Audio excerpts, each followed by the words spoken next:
ஆண்டவரும் உலக இரட்சகருமாகிய இயேசு கிறிஸ்துவின் விலையேறப்பெற்ற நாமத்தினாலே परमेश्वर और जगत का उद्धार करते यीशु मसीह के बहुमूल्य नाम உங்கள் எல்லாருக்கும் அன்பின் வாழ்த்தை தெரிவித்துக் கொள்கிறேன். आप सभी को प्रेम के अभिवादन देते हैं. நல்லா இருக்கிறீங்களா? आप सब अच्छे हो? கர்த்தருக்குள்ளாக சந்தோஷமா இருக்கிறீங்களா? परमेश्वर के अंदर आनंदित हो? வேதமிழச்ச தியானத்தின் மூலமாக वचनी दीपक के रोज के ध्यान के अनुसार உங்களை சந்திப்பதிலே आपसे मिलने में நாங்கள் மிகுந்த சந்தோஷம் அடைகிறோம். बहुत ही आनंदित होते हैं. கர்த்தர் எப்பொழுதும் சந்தோஷமா இருங்கள். परमेश्वर के अंदर हमेशा आनंदित रहिए. பவுல் அதான் சொல்லுகிறார். पौलुस वही कहता है. மறுபடியும் சொல்லுகிறேன். इससे मैं कहता हूं கர்த்தருக்குள் परमेश्वर எப்பொழுதும் சந்தோஷமா இருங்கள். हमेशा आनंदित रहो. வேதத்தின் மூலமாக वचनी दीपक के रोज के ध्यान के உங்களை अनुसार சந்திப்பதிலே आपसे मिलने में நாங்கள் சந்தோஷம் அடைகிறோம். बहुत ही आनंदित होते நாம் இந்த हैं. வார்த்தை கடந்து செல்லலாமா? आज के वचन की ओर जाएंगे. உபாகமம் व्यवस्था विवरण 7ஆம் அதிகாரம் 7वां अध्याय 6ஆம் வசனம். उसका 6वां உன் वचन. தேவனாகிய கர்த்தர் मेरा यहोवा உன்னை தமக்கு तुझे अपने लिए சொந்தமாயிருக்கும்படி தெரிந்து கொண்டார். चुन लिया है.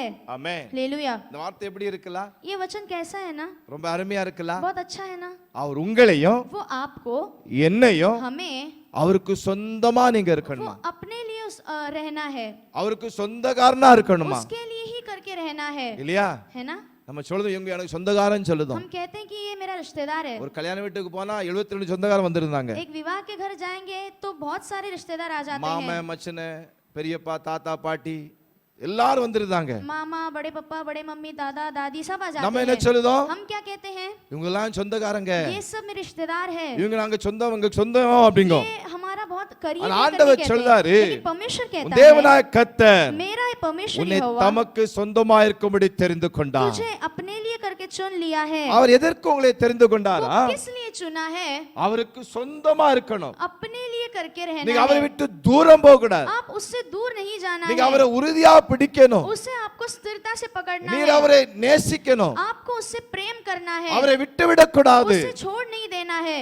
எல்லாவற்றையும் பார்க்கிலும் सभी से भी बढ़कर ஆண்டவர் விரும்புற காரியம் என்னன்னா परमेश्वर चाहने वाला काम அவருடைய यह பிள்ளையா है இருக்கணும். उसके बच्चे बनना है. அவருடைய பிள்ளையா இருக்கும் उसके பொழுது बच्चा बनकर रहते समय ஆண்டவர் परमेश्वर பிள்ளை கொடுத்த அதிகாரங்களை जो बच्चों को दिया हुआ वो अधिकार உரிமையை वो जो राइट्स கர்த்தர் தருவதற்கு விரும்புகிறார். परमेश्वर देना वो चाहता है. அல்லேலூயா. हालेलुया. எதற்காக தெரிந்து கொண்டார்? इसलिए वो चुना है. தமக்கு சொந்தமா இருக்கும்படி தெரிந்து கொண்டார். अपनी प्रजा बनने के लिए उसने चुना है. ஆனா நீங்க தேவ பிள்ளைகளே, इसलिए परमेश्वर के கர்த்தரை जनों உறுதியா பிடிங்க. परमेश्वर को स्थिरता से पकड़ அவருடைய வார்த்தை लीजिए. கீழ்ப்படிங்க. उसके वचन के अनुसार आज्ञा அவர் पालन என்ன कीजिए. சொல்றாரோ वो जो कहता है அதன்படி செய்யுங்க. उसके हिसाब से करिए. என்று சொன்னார். क्योंकि நீங்க அவருக்கு சொந்தக்காரங்க. आप उनके खुद के हो. அவருடைய பிள்ளைகள். उनके बच्चे हो. அவர்கள் பிள்ளைகள் ஆகும்படிக்கு बच्चे बनने के लिए அவர் உங்களுக்கும் எனக்கும் அதிகாரம் उसने கொடுத்திருக்கிறார். आपको और हमें अधिकार ஒரு दिया है. வேதனையான நிலையில, बहुत वेदना के समय में துக்கமான சமயத்துல दुखों के समय में பாண்டு கூப்பிடுங்க. पिता करके पुकारिए. அதை விட उससे भी ज्यादा டேடின்னு கூப்பிடுங்க. पिता करके पुकारिए. நான் சொல்லுதேன், हम कहते हैं உங்களை நேசிக்கிறவன், आपको वो चाहने वाला है. உங்களை வெறுக்கிற தேவன் आपको அல்ல, नफरत करने वाला परमेश्वर नहीं உங்களை है. தள்ளுகிற தேவன் आपको அல்ல. ठुकराने वाला परमेश्वर नहीं है. பாண்டு கூப்பிடுங்க. पिता करके पुकारिए. டேடின்னு கூப்பிடுங்க. डैडी करके पुकारिए. உடனே ஓடி வருவா. वो तुरंत ही दौड़े உடனே आएगा. உதவி செய்வா. तुरंत ही वो मदद करेगा. அவர் உங்களுக்கு சொந்தக்காரர். वो आपका रिश्तेदार है. அதுக்கு தான் உங்களுக்கு தெரிந்து கொண்டு இருக்கிறார். इसीलिए उसने आपको चुन लिया உங்களுக்கு है. மூத்த சகோதரன். आपका वो बड़ा भाई है. அந்த கலங்காதிருங்க. इसीलिए व्याकुल मत உங்க होइए. பாரங்களை, आपके बोझ को, உங்க கஷ்டங்களை आपके कष्टों को அவர்கிட்ட சொல்லுங்க. उसके पास कहिए. நாம் செபிக்கலாமா? हम प्रार्थना करेंगे. நல்ல பிதாவே, நன்றி செலுத்துகிறோம். अच्छे पिता आपको धन्यवाद உங்களுடைய करते हैं. பிள்ளைகளுக்காக आपके செபிக்கிறேன். बच्चों के लिए प्रार्थना நீங்கள் करते हैं. தெரிந்து கொண்ட